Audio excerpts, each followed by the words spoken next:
Niña. ¿Listos? Ya.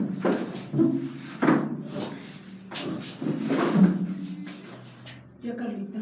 ¿Dónde está, hija? No te Buenos escondas. días, hoy les vamos a hablar, bueno, hoy les voy a hablar sobre el consumo de insectos como nuevo esquema de alimentación mundial.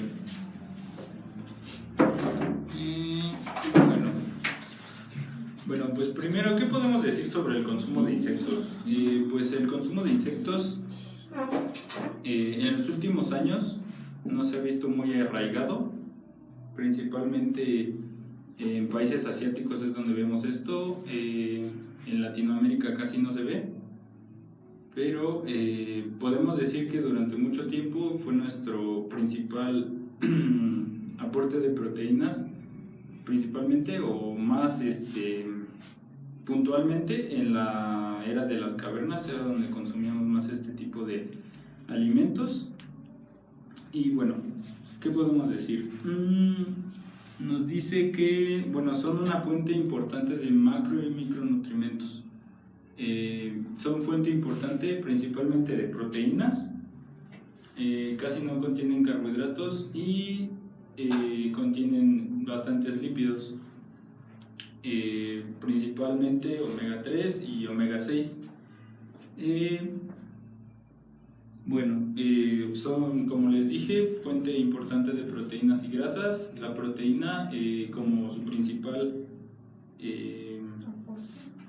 como el principal aporte que tiene, podemos decir que hasta podría sustituir a la carne el consumo de insectos porque tiene bastante proteína en sí. Más del 80% de los insectos cuentan con más del 80% de proteína en su composición macronutrimental. Y bueno, también contiene micronutrientes como el omega 3 y omega 6. Principalmente estos nos ayudan a la circulación y a la salud cardiovascular. También nos ayudan a que haya mejor circulación de las grasas dentro de nuestro cuerpo. Y podría incluso disminuir el colesterol. Y como les dije, pues los bichos contienen más del 50% de proteína en su composición. Pero el hombre de las cavernas, ¿por qué fue perdiendo esa adaptabilidad que adquirió con el tiempo o por nuestra dieta? ¿Cómo se modificó eso? Bueno, al principio lo que hacían los cavernícolas era consumir insectos porque no sabían este tema del consumo de frutas y verduras, no sabían que salían frutas y verduras y tampoco sabían sobre agricultura. Entonces lo que hicieron fue adaptarse a lo que tenían y lo que veían era que el consumo de carne e insectos pues era como lo más viable. ¿Y el principal alimento? Era el principal alimento, ya que se guiaban por la caza y recolecta nada más.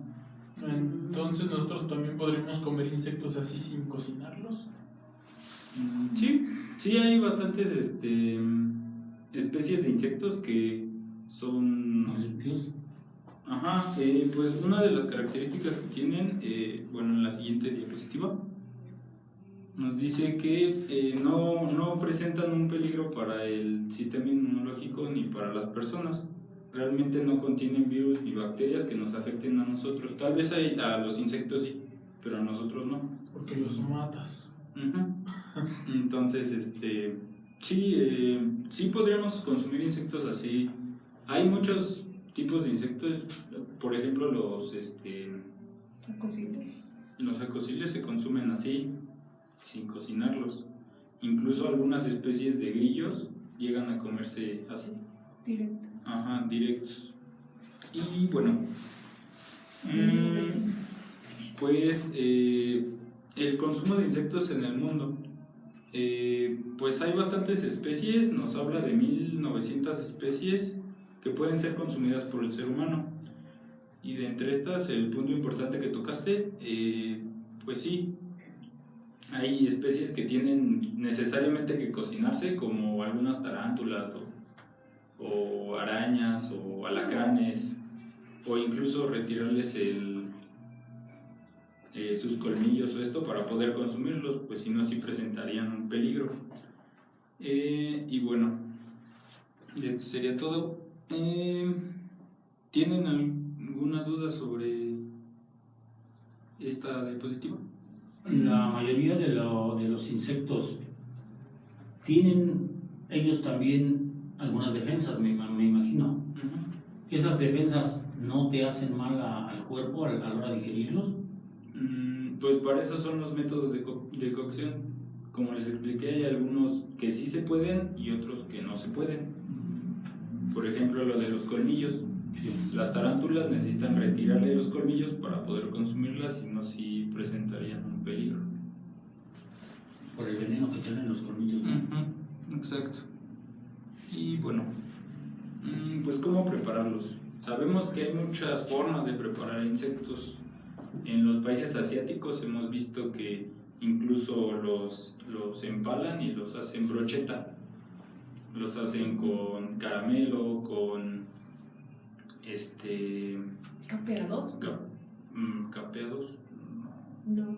Fritos. Ajá, los hacen fritos, los hacen Tostados. los pueden comer como botana, con chile y limón. Inclusive aquí en México podemos ver eso, con algunas especies como los ¿En chapulines. las pizzas se le puede poner? Ajá, eso es a lo que iba. Principalmente se utilizan como aditivo, por así decirlo, en algunos alimentos. Hay pizzas incluso que pueden ser de queso, pero les añaden algún insecto y eso aumenta su valor proteico. También podría ser en tostadas. Aquí en México lo vemos principalmente como en tamales, ¿no? Vemos tamales de acosiles o de chinchillas. O en ensaladas, los acosiles, ¿no? También en ensaladas, inclusive. Entonces, pues ese es el cómo prepararlos. Pero ¿Y tienes información si comparados con la carne son en cuanto a precios, son más accesibles o por ser insectos son más caros? No sé, ¿sabes? Bueno, hay insectos que sí son demasiado caros, incluso los jinicuiles, creo, son los insectos más caros y dicen que es el caviar de México, porque sí están muy caros realmente. Entonces, pero en cuanto a valor, pues creo que es más económico el consumo y producción incluso de insectos. Pero ese del chilicuil, ¿por qué es tan caro? ¿Por el sabor que genera o por lo que te aporta? Por el sabor, por lo que te aporta y porque ya no es tan visto. ¿O está en peligro de extinción? ¿O cómo? No está en peligro de extinción, pero no es... no se ha común. No. No es muy común y solo en algunas regiones del país lo dan, no. Ya. Y se da en algunas regiones del país.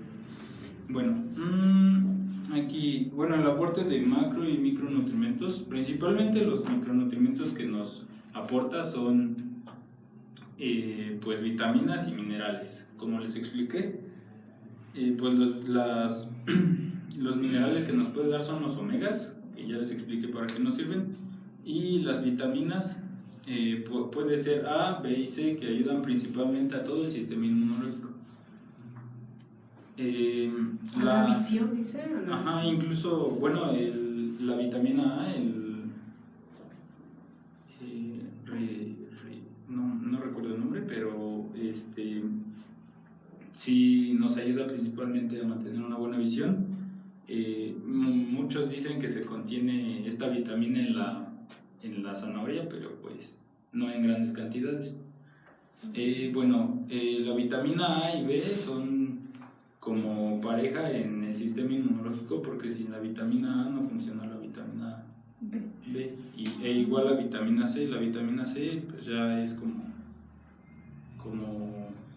popular, ¿no? Para el sistema inmunológico. Oye, que te sientes mal, tómate un jugo de naranja, por así decirlo, y ya aportas vitamina. Ajá, aportas vitamina C y ayudas a tu sistema inmunológico. El consumo en México. Estas prácticas ya no se han visto tan marcadas.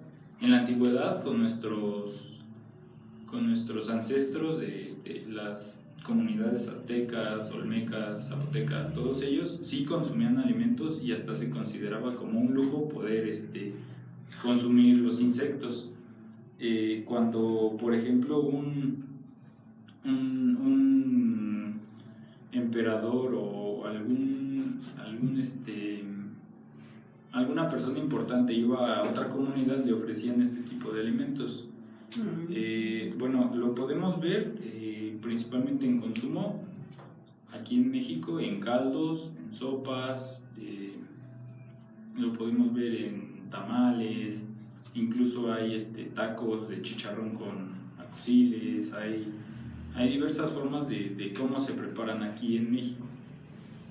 Es una práctica que yo creo en lo personal que debería retomarse y ponerse más en práctica dado los beneficios que nos trae, porque realmente la carne en comparación con los insectos pues te da como más beneficios comer un insecto que comer carne. Obviamente el sabor no es el mismo, pero pues trae más beneficios. Incluso la adaptación al consumo de insectos no es tan difícil, o sea, y hay muchas creencias como el de, pues es que se me van a atorar las patas en los dientes o voy a sentir cómo se mueve y así. Eso pues realmente no pasa, porque en los métodos de preparación, de cocción y los insectos que se pueden comer vivos son son los adecuados para que no te pasen este tipo de cosas. Entonces, pues no sé qué piensen ustedes sobre el consumo en México, qué quisieran que se hiciera. Yo creo que tendría que hacerse como una buena difusión, difundir los beneficios que da el insecto a tu cuerpo, y podría ser como hacerlo de una manera que se te antoje, ¿no? Porque están como raritos los bichos, y así como que comértelo así como que no, tu paladar como que no sé, como que sientes, ya de que te dicen, sientes así como, ay no, el bicho, pero a lo mejor con una buena difusión y tener información, a lo mejor podría funcionar, y sobre todo que son muy buenos para nuestro sistema. ¿Alguna otra opinión? Yo creo que sí podría hacerse, pero siento que sería más como un restaurante, como exótico. Bueno, a las personas en México pues les gusta eso, los restaurantes exclusivos. Y si tú llegas con una idea de, ¿sabes qué? Pues hay muchos restaurantes ya de carnes, cortes, buffets, lo que quieras. Pero si tú llegas con una idea de insectos, pero como dice mamá, bien preparados de una manera que te guste, que se ven atractivos, no tanto como que veas las patitas ni nada, a lo mejor sí cociéndolos a una sopa, no sé, lo que sea, en un tamal como vemos en la diapositiva, pero siento que podríamos llegar de esa manera, como un restaurante nuevo, dándoles toda la información al principio a los clientes, ¿no? Pues sabes que los cocemos así, es este tipo de insecto, te aporta esto y esto y esto, y así, dándoles un buen sabor, diciéndoles lo que les va a traer para su salud. Pues los beneficios, yo creo que sí, la gente se empezaría a animar, y más que nada a lo mejor por el estatus que les puede dar esto. Estás probando cosas nuevas en un mundo que ya está lleno de bastantes alimentos procesados, la carne, los cortes, los buffets, todo eso. Tú llegarías con una idea muy innovadora de consumo de insectos gourmet o algo así, más o menos podría ser. Sí. ¿Alguna otra opinión? ¿Tú, Cintia? Que hagamos un restaurante de bichos. Restaurante bichos. Estaría bien. ¿Tú, mi amor, no opinas? Y pues bueno, Sí, grabando. ya sería todo. Sí, sigue grabando esta cosa. Sí.